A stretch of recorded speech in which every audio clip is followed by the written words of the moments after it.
In 2013, wearing this in public could get you insulted. Seriously. There was a word for people who wore them: glasshole. And it wasn't affectionate. Google had spent millions of dollars and years of development trying to convince the world that the future was worn on your face. And for a moment, they almost succeeded. But something broke along the way, and it wasn't the technology.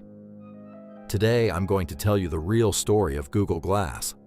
Why it was born, why it died, and why, brace yourself, millions of people are now buying the exact same thing without even realizing it. By the end of the video, you'll understand something that almost no documentary about Google Glass mentions. Let's begin. Let's travel back to 2012, April to be exact. Google uploads a video to YouTube. It's called Project Glass, One Day. It's 1.5 minutes long, and in that 1.5 minutes, it shows you something that seems straight out of a science fiction movie. Messages floating in front of your eyes, Google Maps directions superimposed on the street, a video call, while you're walking through New York City. The video went viral in a matter of hours, but Google wasn't satisfied with just a video. It needed a moment, a real, physical moment, impossible to ignore. And it got it in June 2012 at Google I/O. Sergey Brin, Google's co-founder, appeared on stage and announced that a group of skydivers were jumping from a plane at that very moment, wearing Google Glass, live streaming. They landed on the roof of the building where the conference was being held. The audience went wild. Wait, because it gets better. In 2013, Google Glass appeared in Vogue. Models wore them as if they were the latest Chanel creation. Diane von Furstenberg featured them on her New York Fashion Week runway. This wasn't a niche gadget for tech geeks. This was, officially, the future of fashion and technology fused together.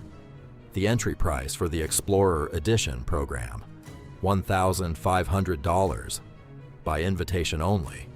And yet, the waiting list had thousands of names. But what comes next is where things start to go wrong. $1,500. To put it in context, in 2013, that was more than the price of a high-end MacBook Pro. And Google Glass didn't do half of what the promotional video promised. The battery lasted, at best, a few hours of active use. The camera recorded in mediocre quality, and the number of actual applications was minimal. But the price wasn't the only problem. It wasn't even the main one. The real problem was something Google hadn't properly calculated: how people felt when they were around someone wearing it. Sometime in 2013, someone coined a word: glasshole. A combination of Google Glass and, well, you can guess the other word. Why did it come about? Because Google Glass had a camera, always on, always pointing, and no one around you could tell if you were being recorded or not. Signs started appearing in bars in San Francisco. Literally, Google Glass not allowed here. There were fights. There were people who had their glasses ripped off their faces in the street. Did you know this? Let me know in the comments if you already knew this part of the story. Because here's the biggest irony of the whole Google Glass saga.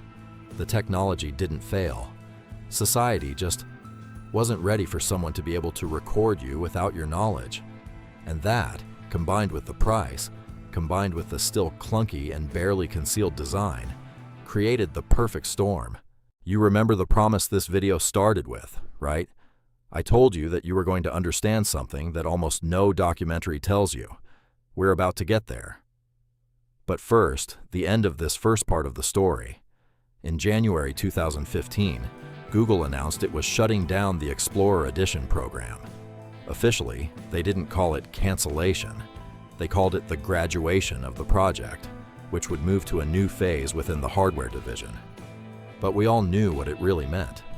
Google Glass, the gadget that was going to change how we saw the world, literally, had died in less than 3 years. And yet, this isn't the end of the story. Here's what almost no one talks about regarding Google Glass. 10 years later, Meta launched its smart Ray-Bans, integrated camera, AI assistant, recognition of what you see through the glasses. Apple launched the Vision Pro, an even more ambitious vision of spatial computing, and millions of people are buying them without batting an eye. The difference? The design is more discreet. The price, while still high, is more culturally acceptable. And most importantly, society is already accustomed to the idea that anyone around you could be recording at any moment. We were already doing it with our phones. Google Glass didn't fail because of a bad idea. It failed because it arrived before the world was ready to accept it. And that is perhaps the most important lesson of this whole story. Every gadget that has failed has something to teach us, not just about technology, about ourselves, about what we're willing to accept, and when. Google Glass wasn't a mistake. It was a question asked too soon. Every gadget that failed has something to teach us, not just about technology, about ourselves, about what we're willing to accept, and when. If you enjoyed this story, this channel is dedicated to uncovering the gadgets the world forgot. Let me know in the comments. Would you wear smart glasses today? See you in the next one. Dead Gadgets.